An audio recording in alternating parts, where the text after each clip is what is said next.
Hello, my name is David Hopper. Welcome back as we continue on a series of videos that help you launch new churches, new ministries, or whatever it is you're trying to launch. And we use the alphabet A to Z, each one representing a different part of the launch process. So this video is all about E, the evangelism strategy. What is your strategy to reach people? Now, evangelism, this word, I love this word. It means zealous advocacy of a cause. Do you have a zealous advocacy of a cause? I mean, shouldn't we all have this type of drive about whatever it is that we're doing or launching? That's how I want to live my life. The key to being able to write this is to know the people you're trying to reach. You need to know who you're trying to reach.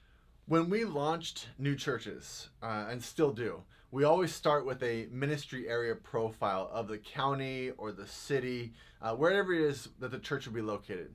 And I will put that on the bottom of the screen so you can go check out exactly what that looks like. But when we would get this product, what we'd end up with is about 200 pages of information on the area we were trying to reach. We would know how many families are in this area, how many single people are in this area, what was their highest level of education, their financial averages of an area, who liked fruit versus vegetables, who were Raiders fans versus 49ers fans, because there really is a big difference in those two types of people, right? I'm just kidding. Just kidding about all that last part. But so on and so forth, you understand. We would make sure that when we talked about an area, we had an evangelism strategy that was based on actual data of the people we were trying to reach. As we launch these new things, whatever it is you're launching, homework assignment number 1, what's the data? What's the data about who you're trying to reach with this new adventure? You've got to know who you're trying to reach. Once you have this data, now you come up with a plan. Okay? Without data, your plan is just this abstract thought you have in your head. And that sometimes works, but most of the time it does not. Use the data to come up with your plan. Picture a small plane. It's flying over the Atlantic Ocean. And halfway across, the captain comes across and says, I've got some bad news, and I've got some good news.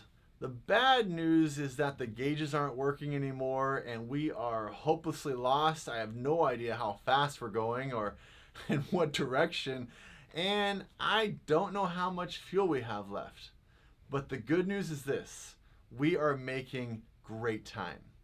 If you don't know where you're going, it really doesn't matter what you measure. You can have all those gauges show you whatever they need to show you, but if you're not strategically thinking about where you're going and who you're trying to reach, then why are you measuring the things that you're measuring? You may have heard this illustration before. It's about putting the big rocks into the bowl first, or the pitcher or the cup, whatever it is that you're doing here.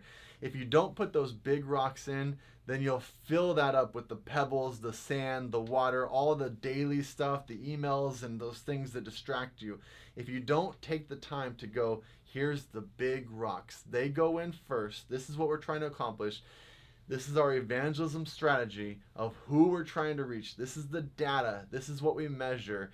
This will move you so that when all the little stuff comes, it doesn't get in the way of the big rocks.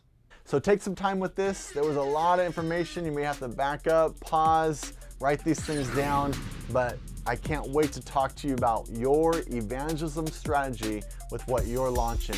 This is so important. Know your data and know how you're going to reach them. Can't wait to talk to you about it. Next time we'll be talking about F, and that's your follow-up plan. Can't wait. See you next time.